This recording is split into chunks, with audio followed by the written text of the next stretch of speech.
referred to as universal health care, is the system in which the government takes over complete control of the country's health care.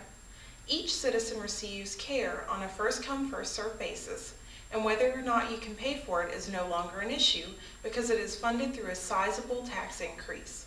Many countries, including Canada and Britain, currently practice socialized medicine. In my opinion, this is the absolute worst type of healthcare system.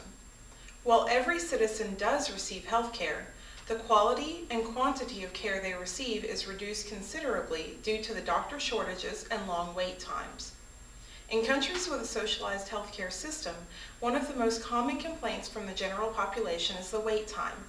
This refers to the amount of time you have to wait in order to see a specialist, receive diagnostic testing, or be admitted into a hospital. In the United States, if a physician decides, for example, that you need an MRI, then they write an order for it, and in general, you're able to get an MRI the same day.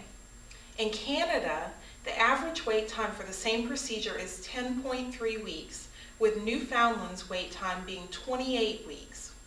The wait time to see a specialist in Canada is equally disturbing.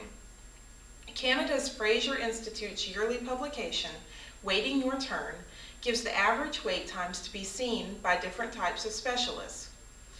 It's reported that the shortest wait time to see a specialist was 4.9 weeks for oncology.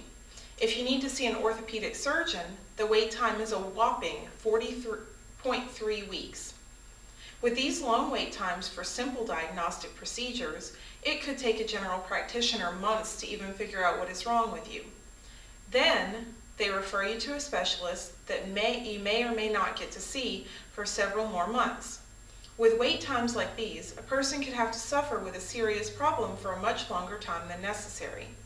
In extreme cases, a person could even die while waiting for life-saving treatment.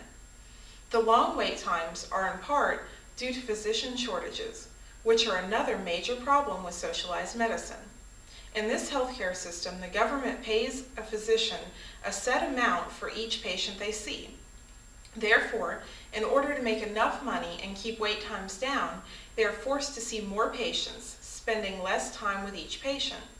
Canadian and British doctors see twice as many patients each day as American doctors do. During the 1990s, about 10,000 doctors left Canada to practice elsewhere. This has added fuel to the fire of physician shortages. The doctor shortage forces the quality of care downward.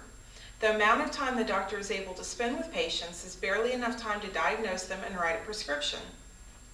This system almost certainly eliminates the doctor-patient relationship because there is no longer any time for the doctor to get to know the patient on a personal level.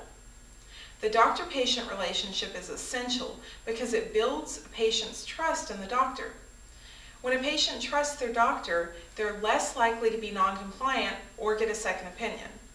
The time constraint also forces the doctors to do less thorough examinations, which means it's more difficult to diagnose a patient's problem. These errors are magnified in a socialized healthcare system where less emphasis is put on the correct diagnosis of an illness and more emphasis is put on the number of patients a physician is able to see each day. More? I did really good. Come on.